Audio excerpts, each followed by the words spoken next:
সামাজিক সাংস্কৃতিক আৰু সাংবাদিক সন্থা বিহগী মিডিয়া গ্ৰুপ অসমৰ ঊনবিংশতিতম বৰ্ষপূৰ্তি আৰু ৰামধেনু বঁটা প্ৰদান অনুষ্ঠান আজি বৰ্ণাঢ্য কাৰ্যসূচীৰে মোকালমোৱাৰ দৰংগী পাৰা গাঁৱত অনুষ্ঠিত হৈ যায়।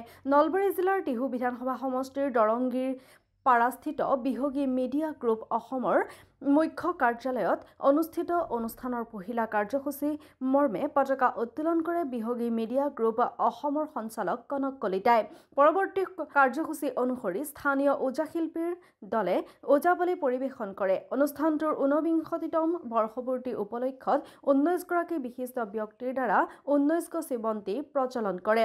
সামাজিক সাংস্কৃতিক আৰু সাংবাদিক সংস্থাটোৰ বৰ্ষপূৰ্তি অনুষ্ঠান উপলক্ষে ৰাজ্যখনৰ 13 গৰাকী পুৰোধা ব্যক্তি প্ৰতিচ্ছবিৰ সন্মুখত বন্তি প্ৰজ্বলন কৰি শ্ৰদ্ধাঞ্জলি অৰ্পণ কৰে। তদুপৰি সদ্যপ্ৰয়াত নাগাৰা সূৰ্য ৰামচৰণ ভৰালী, সুৰ সম্ৰাট জুবিন গাৰ্গ আৰু আন্তঃৰাষ্ট্ৰীয় বাঁহীবাদক দীপক শৰ্মাৰ প্ৰতিচ্ছবিৰ সন্মুখতো বন্তি প্ৰজ্বলন আৰু পুষ্পাঞ্জলি অৰ্পণ কৰি শ্ৰদ্ধা নিবেদন কৰে। বিয়লি অনুষ্ঠিত মুকলি সভাত সংস্থাৰ বাৰ্ষিক মুখপত্ৰ ৰামধেনু উন্মোচন কৰে সাংস্কৃতিক মহাসভা অসমৰ সভাপতি পবিত্ৰ কুমাৰ শৰ্মাই।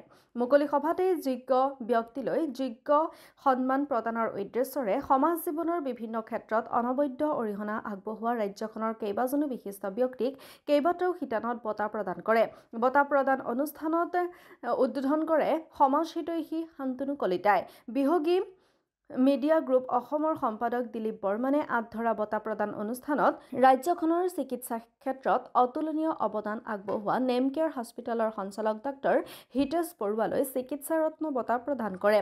ভাল লাগিল ৰামধেনু বঁটা প্ৰদান অনুষ্ঠান। অসমৰ জনজীৱনৰ বিভিন্ন বিষয়ত প্ৰতিভাসম্পন্ন দক্ষ ব্যক্তিসকলক ইয়াত বঁটা প্ৰদানৰ অনুষ্ঠান অনুষ্ঠিত হৈছে। আমি যদি সামগ্ৰিকভাৱে সমাজ সমৃদ্ধ কৰিব বিচাৰোঁ তেতিয়াহ'লে সমাজৰ যিবিলাক মানুহৰ প্ৰতিভা থাকে, দক্ষতা থাকে, তেখেতসকলৰ কৰ্মৰ প্ৰতি, তেখেতসকলৰ আদৰ্শৰ প্ৰতি, তেখেতসকলৰ দৰ্শনৰ প্ৰতি, অভিজ্ঞতাৰ প্ৰতি সন্মান, কৃতজ্ঞতা আৰু শ্ৰদ্ধা জনোৱাটো এটা সামাজিক দায়িত্ব হিচাপে গ্ৰহণ কৰা উচিত।